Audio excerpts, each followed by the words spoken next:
Hello and good morning friends, welcome to CEC-UGC live lecture. Dear friends, with another lecture on development communication, as we have told you, we are carrying a series on development communication, and under the series we try to find out new issues, new ideas, new concepts. Today also specifically we are going to talk on communication for development.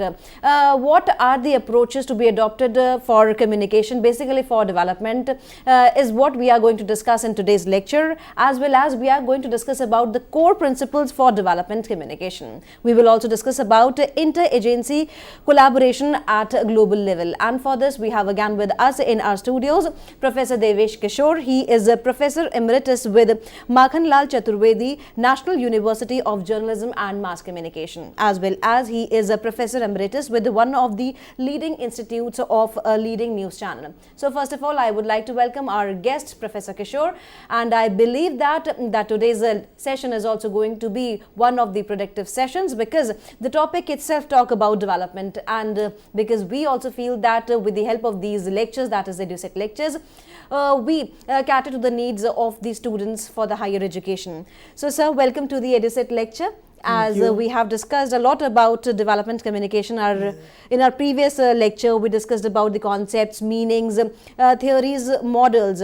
But today we are specifically going to talk about what are the basic approaches that are required for the development communication. So it's over to you, sir.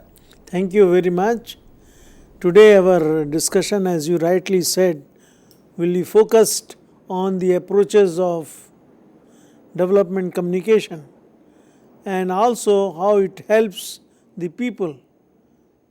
What are the agencies which are working in this area? All that will be discussed today in this session. Let us understand communication for development, how it helps human beings. What are the areas in which he can take the help of communication?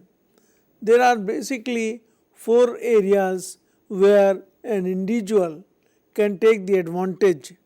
Number 1, he can develop his own understanding about basic issues of human beings. That means if he is good in a communication and he takes the support of communication tools, methodology, then he will be able to analyze better, understand better the various issues which are concerning to the human beings. Number 2, he can discuss some innovative ideas.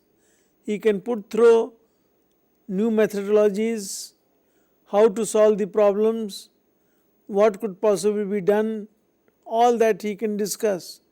Third, he can negotiate on certain projects, on certain developmental activities with the agencies, global agencies or at national level agencies, and can negotiate the projects so that through communication the development can take place. Fourth is, he can engage the communities, the members of the society, in debates related to the development of the human beings.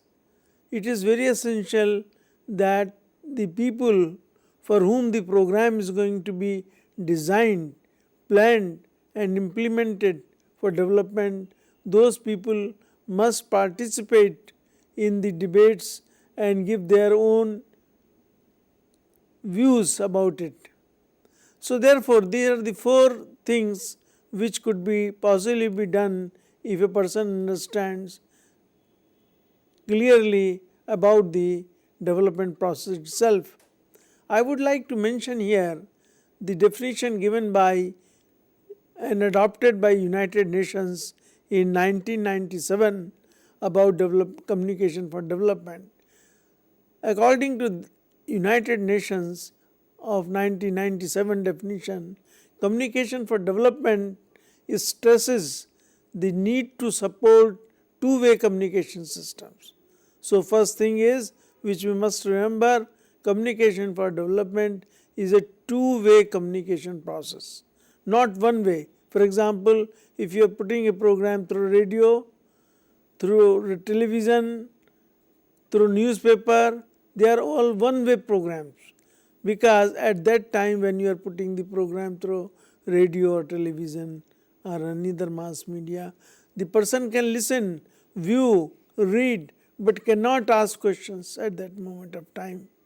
So therefore, communication for development emphasizes that the channels which should be established should be two-way communication process, so that interaction between the individuals and development communicator should take place. The other thing is, in that dialogue, he should allow the people, means the member of the society, to express their aspirations, their concerns, participate in the decisions. I mentioned three things here. Number one, this dialogue between the development communicator and the members of the society or the individual will allow him to speak out whatever they have in their mind, maybe in terms of aspirations, maybe in terms of concerns, and also they become party to the decision, and then they are able to relate to the development. It has been seen and observed in number of cases, once an individual gets involved in the discussion, debates where decisions are made, after the decisions are made, the individual himself works for it, because he becomes party to the decision. If the decisions are taken without involving them, then they always complain that this program, we did not decide this, we don't know how it has been worked out for us, we are not concerned about this program. All sorts of things which gives the negative picture about the program takes place. So therefore, it is always recommended that we must get involved, the individual member of the society, our society leaders, in working out the several development programs, so that two-way dialogue system is established and they become party to the decisions whichever you are making it. I think this definition by United Nations is more relevant in the present context which has to be done.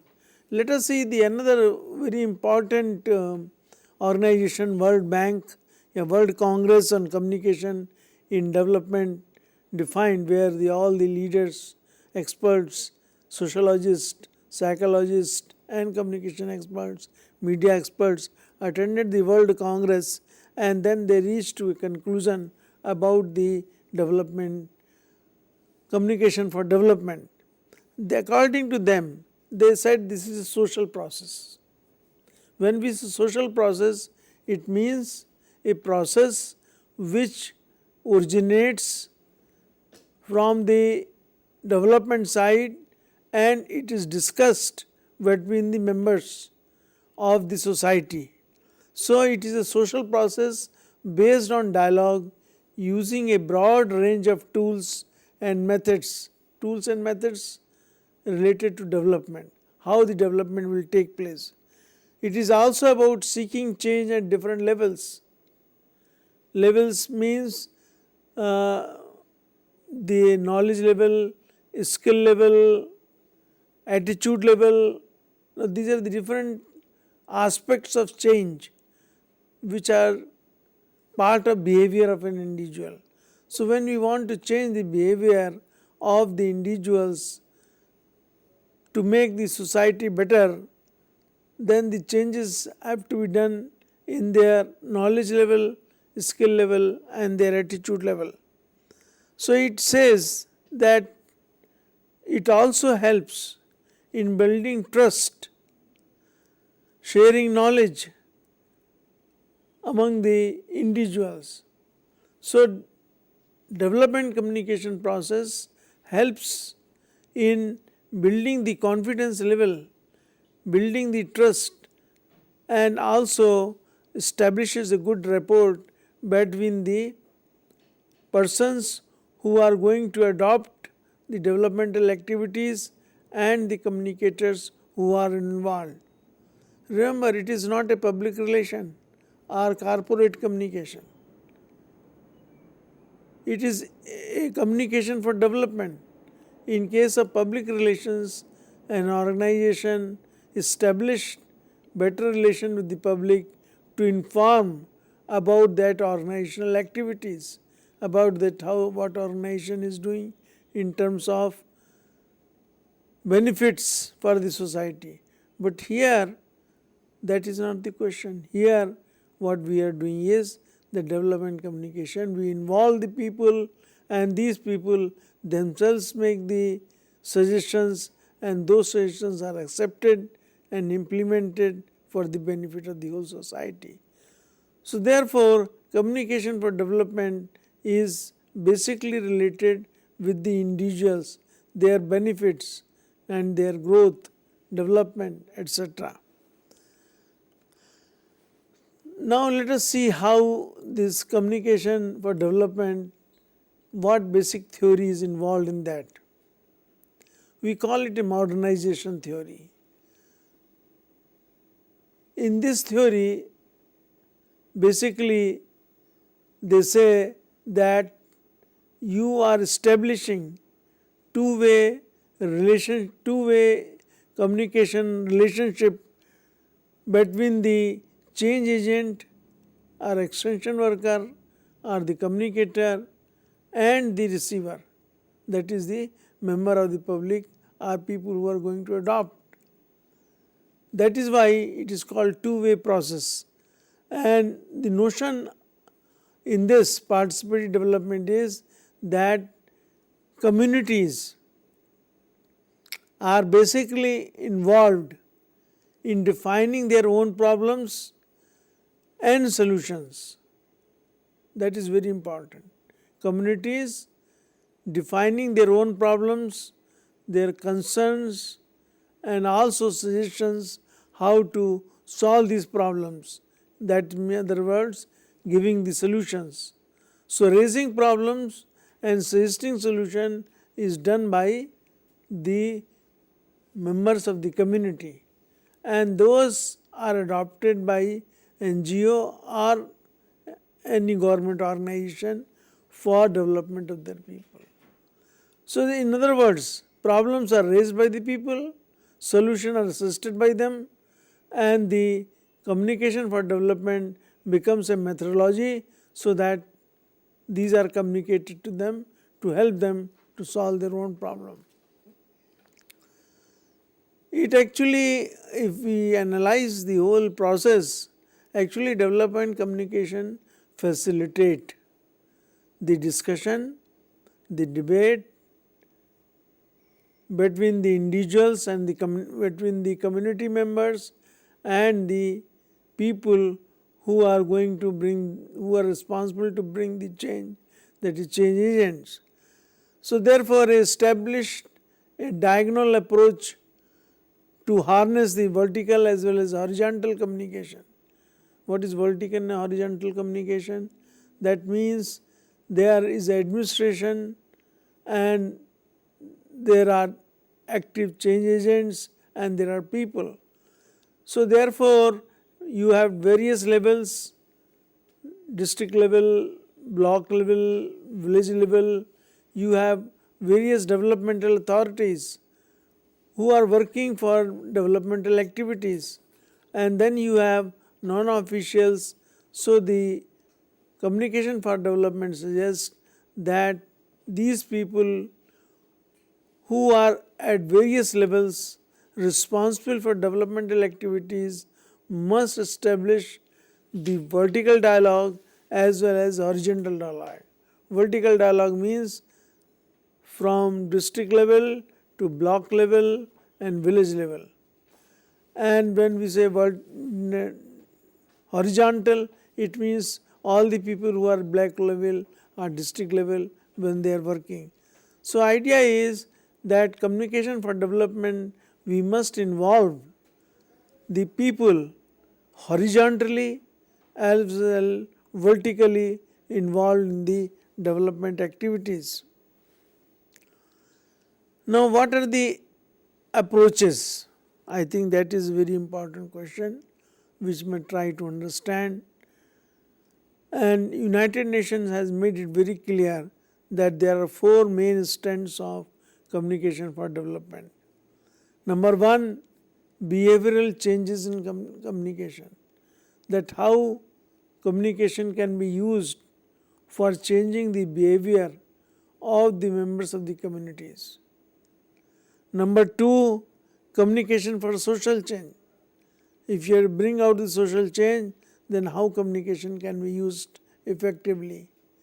Third is advocacy communication, and fourth is strengthening and enable media and communication environment.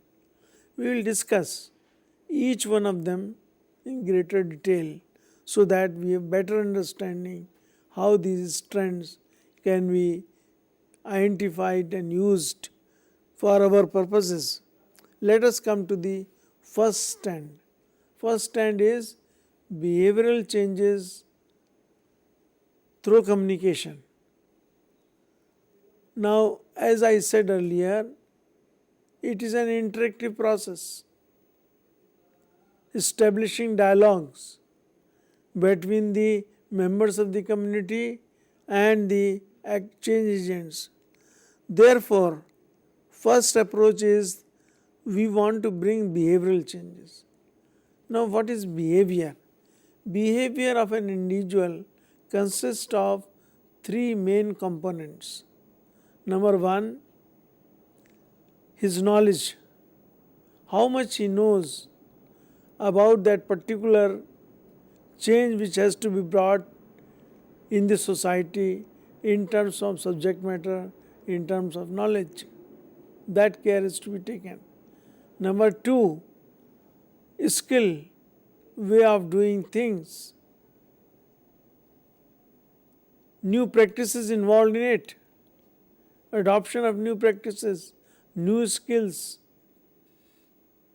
at professional level as well as other activities which he is being performing. And third is his attitude, way of thinking, whether that thinking is positive or negative, or he just thinks and forgets about it. These 3 things, that is knowledge, skill and attitude, that makes the behavior of the individual. And when we are interested to change the behavior of an individual, we have to bring changes in 3 things, all the 3 things. That is knowledge, skill and his way of thinking, attitude. So the communication has to be used for these behavioral changes. We must impart him knowledge about the activities. Suppose he is the farmer, then we must tell him or inform him what are the latest activities are being done by other farmers, progressive farmers, so that their yields have increased, they have a better growth of plants, and they have been able to make more profits. Now those skills have to be imparted. Knowledge about the various types of fertilizers to be used has to be given. And then he has to be directed that if you adopt all these practices, you are naturally going to get more profits and more yield. That will bring the change in their behavior.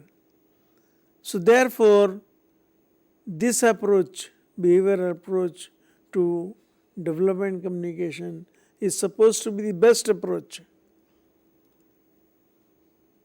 And we say in short BCC, behavioral change communication approach. This envisages social change and individual change. When we change the individual, the community is changed. When community is changed, society is changed. So therefore, we find that individuals make the society, individuals make the communities. So the lowest unit in that is the individual.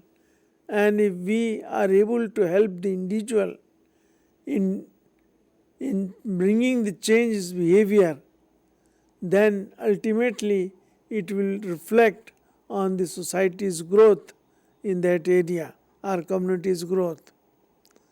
So the behavioral change approach says bring the change in the behavior of the individuals, and then the ultimate reflection will be on the society growth. That is the first approach. It means communication has to be used for changing the knowledge, whether you communicate him through various mass media, make him aware, give the information to him so that at least he knows these are the things which will give him profit, advantages. So that is the behavioral approach. Next is behavioral change communication. Now, behavioral change communication is basically community mobilization. That you use certain interventions so that the community is mobilized towards the progress. How it can be done? It can be, you can take the peer groups of the community, have discussion with them, address them, establish a dialogue, involve them in debates.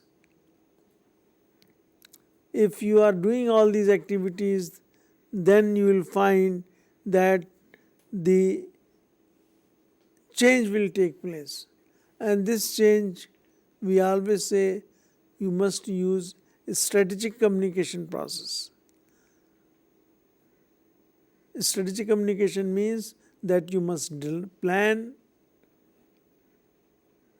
you must carry out those activities, organize them well, and then evaluate.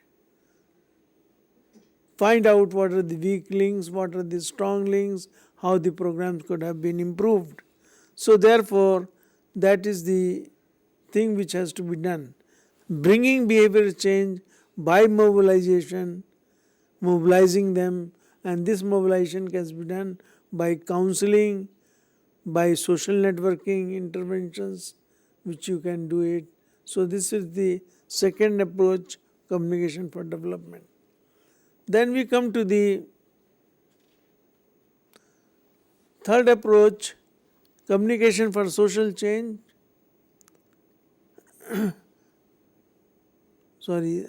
Third is the advocacy communication. Advocacy communication, what does it mean? Actually, it involves organized actions aimed at influencing the political climate, policy and program decisions, public perception of the social norms, funding decisions, and support and empowerment to the communities on specific issues. What are the things involved in this? Basically the climate, political climate. As most of us know, in democratic country,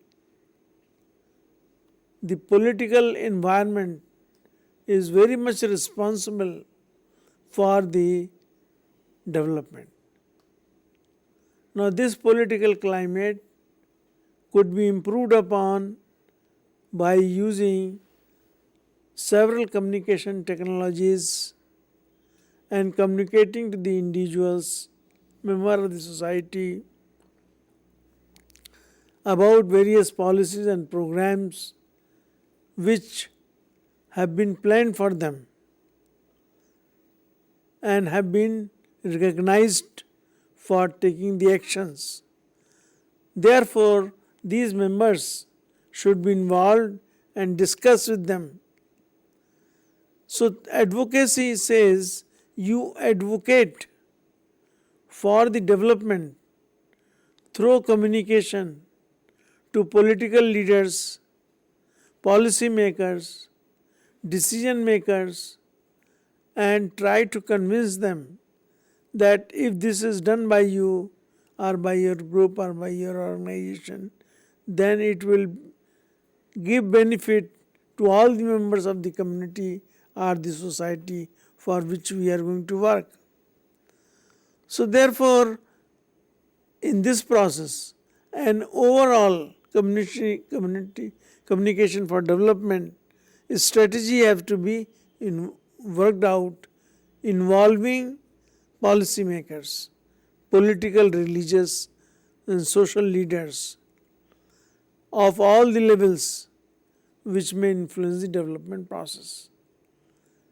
So the environment has to be improved. Environment consists of all the types of leaders which are there. They may be religious leaders, they may be political leaders, they may be social leaders, there can be government authorities like policy makers, like block development officer, there could be district development officers, block extension officers. These are the government workers responsible for adding or bringing developmental activities in the area.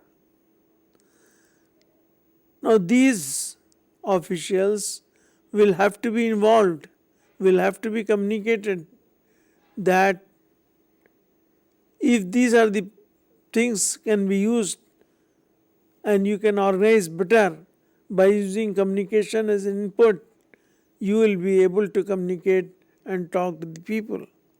So this is a third approach, is advocacy approach. You advocate for it to different group of people who are responsible from the point of view of bringing the change in the society.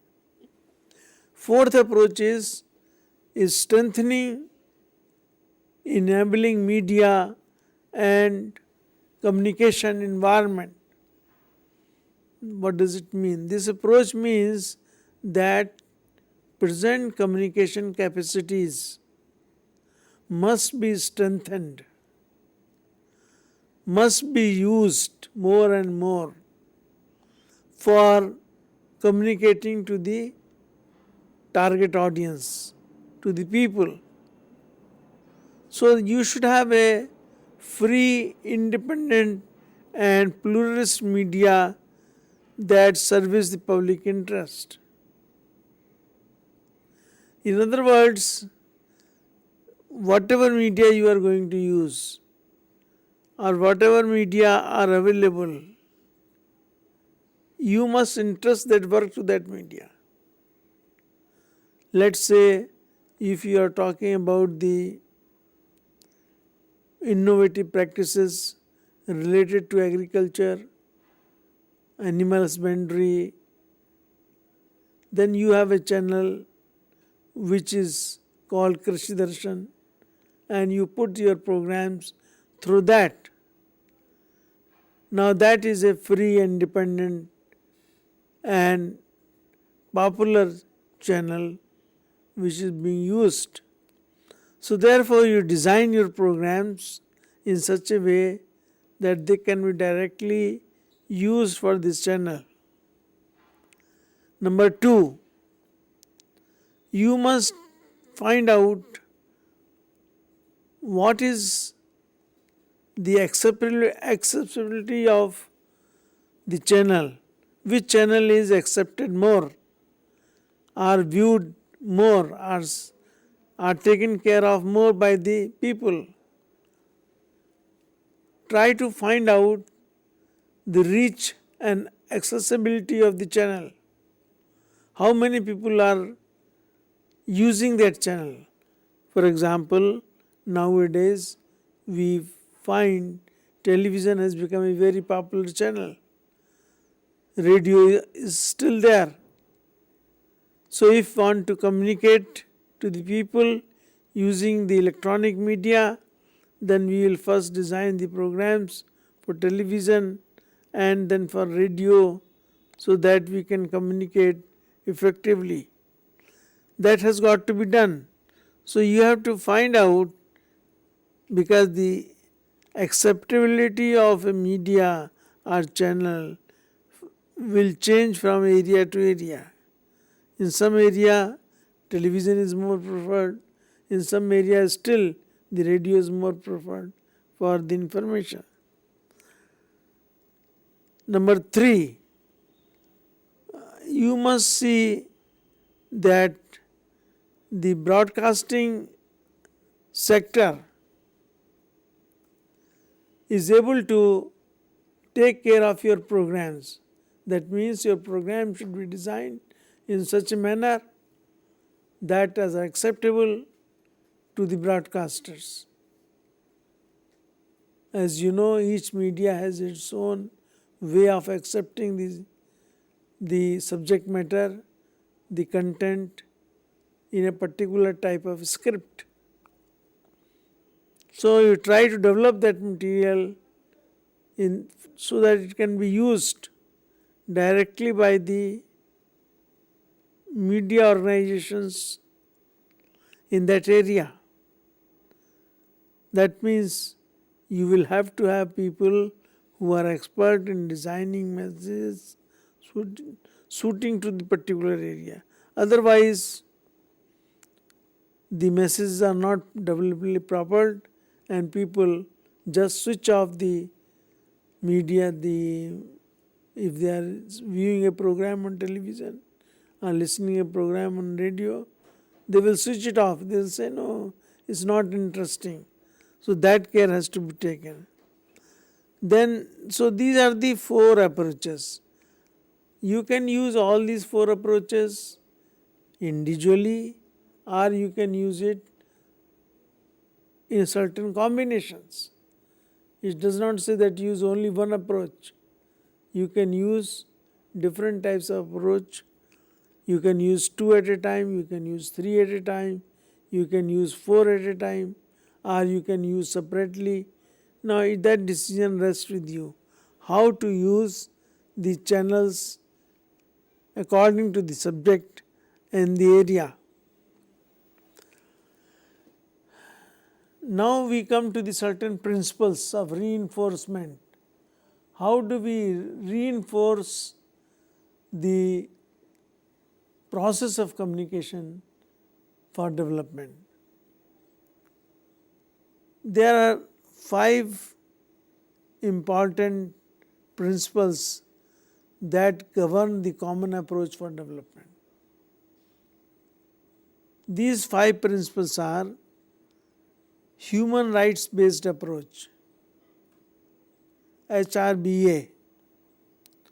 Number 2, capacity development for national ownership. Number 3, gender equality. And number 4, environmental sustainability. And number 5 is development effectiveness. We will also discuss each one of these 5 important principles that govern common approach for the development. So first principle says human rights based approach. Let us see what is human right based approach. As the name indicates, that this approach is based on the rights which human being has got. Rights in terms of profession, right in terms of communication, right in terms of business, whatever. So the in human right based approach, the important thing is that the channels are used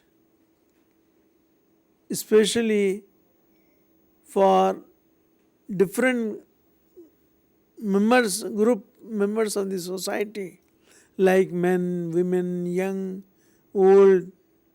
You have different category of people who are there and have different interest, and they have rights, their own rights.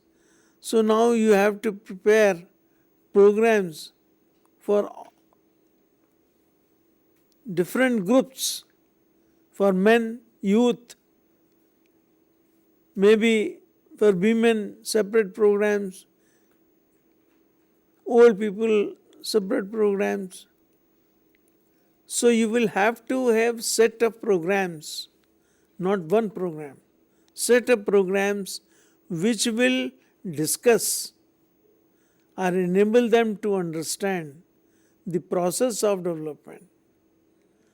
If possible, involve them in your discussions so that they may give you a lot of good suggestions for improvement. They may also tell you the good methodology. So individuals who are going to be affected by that social development process must be involved in this activity. Once they are involved, they will be able to express their own concerns and problems. So it is said that human right based approach, you involve these people so that they can have face to face discussions, interactions, remove their doubts, suggest their whatever they feel strongly about the solution of the problem. So this face to face discussion or interaction will solve lot of problems and also develop a better understanding in the community or in the group itself. So that care has to be taken. That is, we say that human rights based approach we use. Number 2 is capacity development. This is very important. You must develop capacity in the individuals, because people may know or may learn, but they do not have the capacity to undertake a proper practice. Now, communication for development helps them in discussing several issues concerning to them. So this approach identifies and addresses the specific capacity requirements that people need to access, understand, and gain confidence to act on information. If you analyze it, then you will come to the conclusion that it is the individual who is very important. It is always said, person behind the camera is very important. Even if you have poor quality camera, picture can be taken better if the person who is behind the camera is expert or he knows how to do it. There may be a good camera, but person doesn't know how to operate properly, how to use it properly. He may not be able to produce good results, however best camera it may be. So that is what it is said, that you develop capacity in the people by training them, by organizing special courses or programs. That has got to be done if we want the capacity to be built of an individual in different professions. So the capacity development says that not only the private people but the government agencies and the organization should also be channelized so that they are able to build the capacity. When we say channelized to build the capacity, it means they should be properly explained the aims and objectives of the program, how this program is being carried out, that is the methodology of the program, what they are supposed to do, what is their role, where they will be providing intervention, how they will be providing intervention. All things have to be discussed and communicated to them. So therefore, capacity building has got to be done. You will have to have proper people who are competent enough to work. Suppose you are helping the government department in, let's say, in certain innovative practices of profession, then the department should have those experts available with them.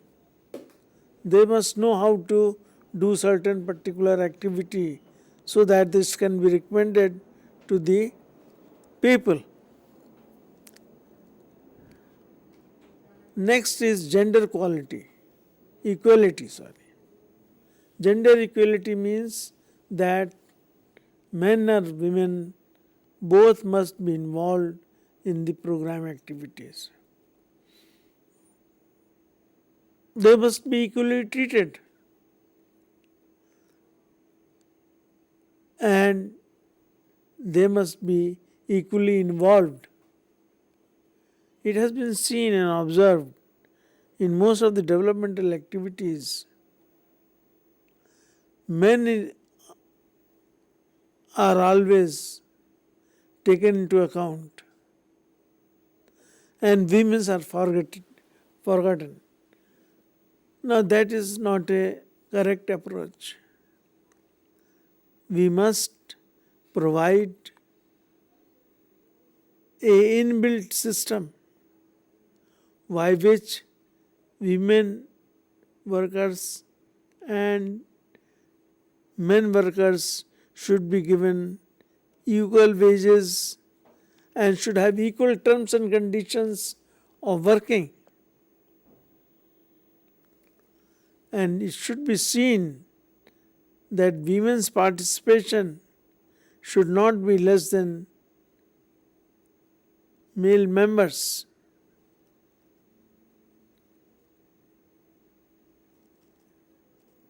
You might have seen that these male members dominate in the discussion. And women's usually shy at I am talking of the rural areas where these programs are being launched.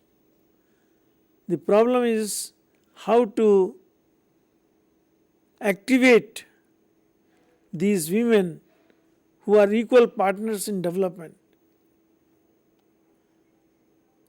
Bring them to the discussion table. Get from them suggestions by involving them in the programs. Now that is a real tough task. But it has got to be done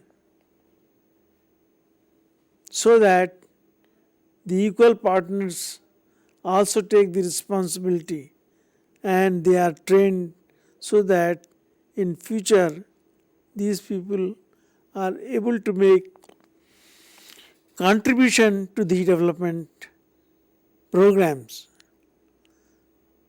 This is forgotten in most of the developing countries, and India is not one of those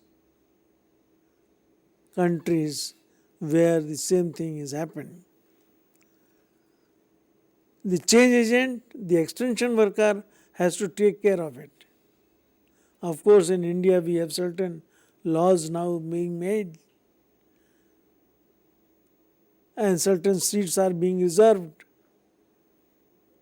In all the activities, it is always said, involve more and more of women. Efforts are being made, but they have to be made more consciously, and it has to be seen that the people belonging to various genders are involved. Then we come to the next, environment sustainability. What does it mean, environment sustainability? Environment sustainability means that the overall environment where you are undertaking the developmental activities, this environment sustainability provides the behavioral changes, also better understanding of the programs, and also the whole thing, a whole process should work as a catalyzing process of social change in society related to these issues. I think the more focus on this is on the communication methodology. How communication methods should be used effectively while communicating certain things to the society members. I think if you see this slide, environment sustainability,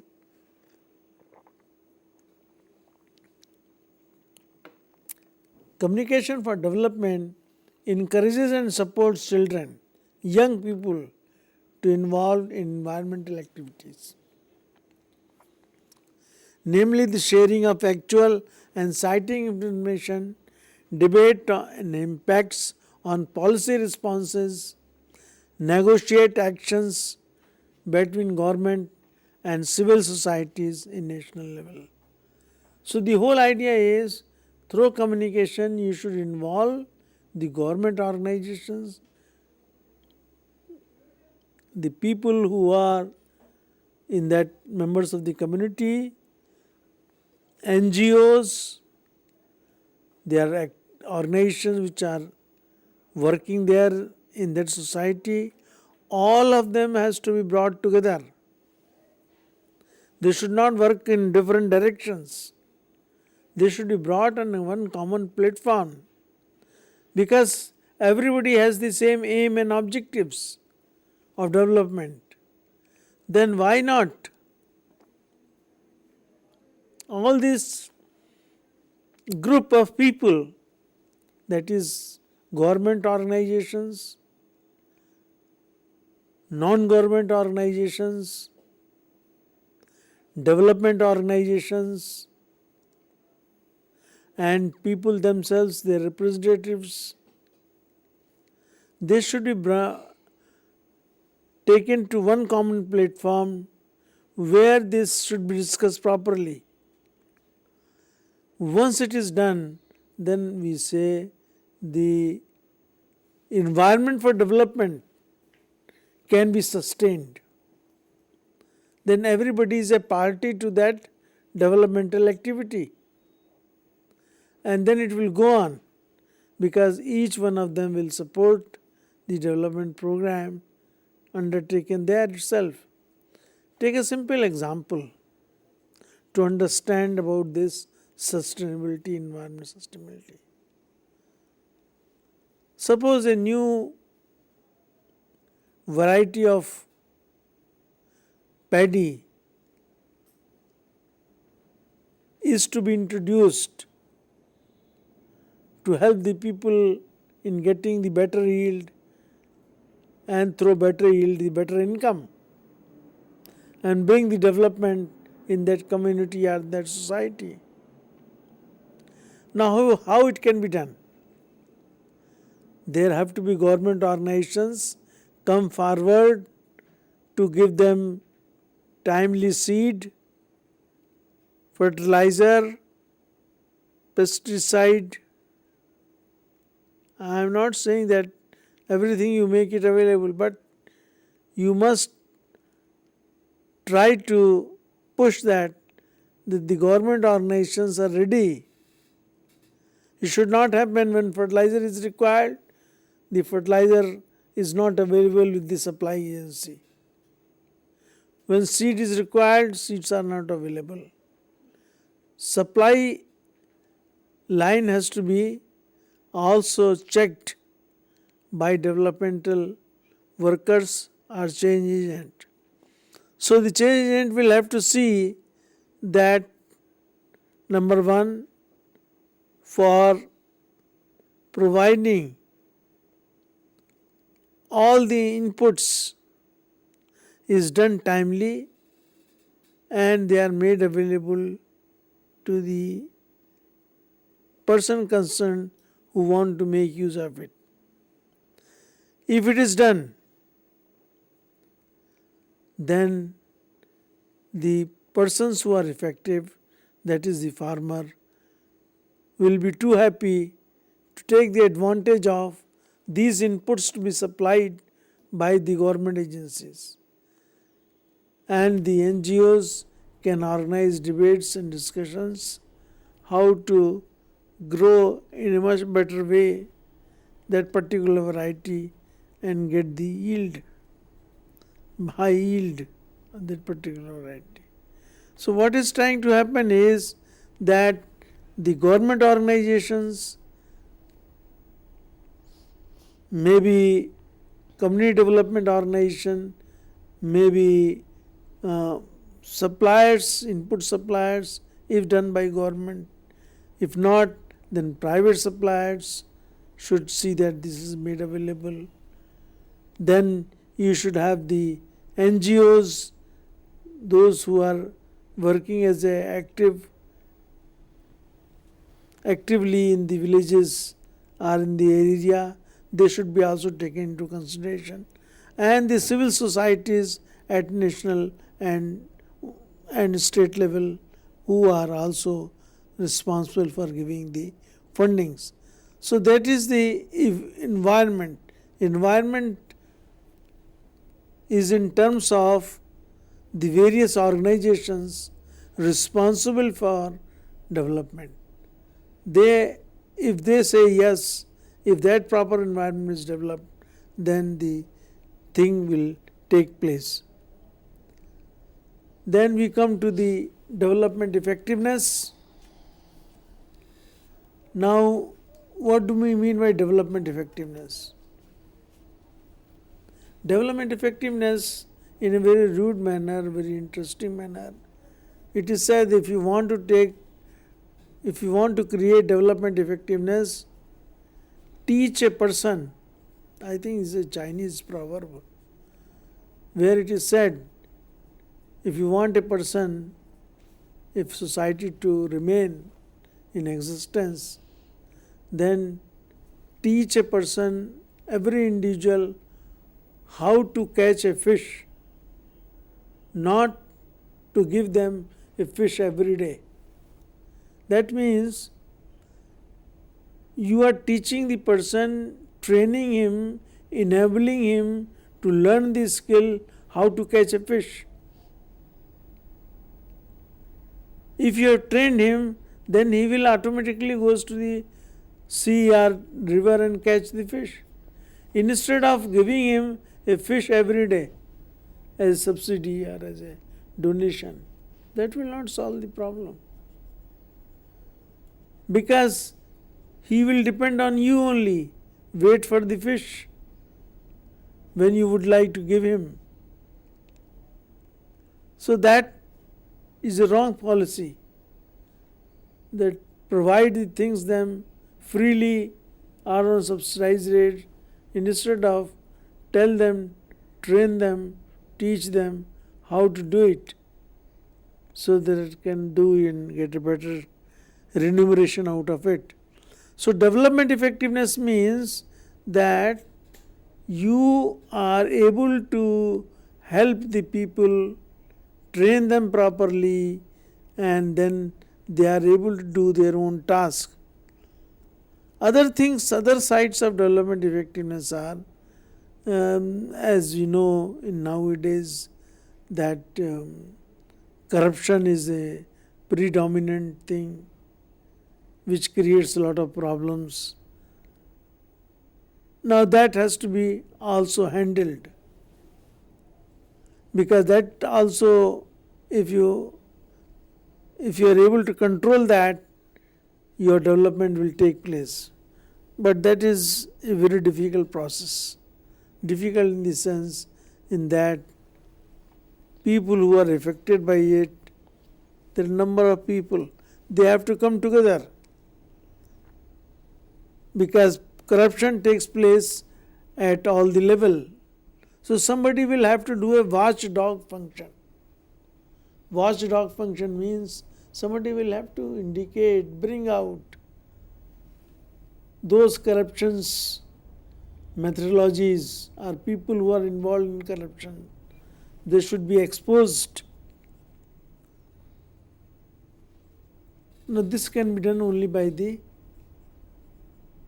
concerned government. They will have to do it.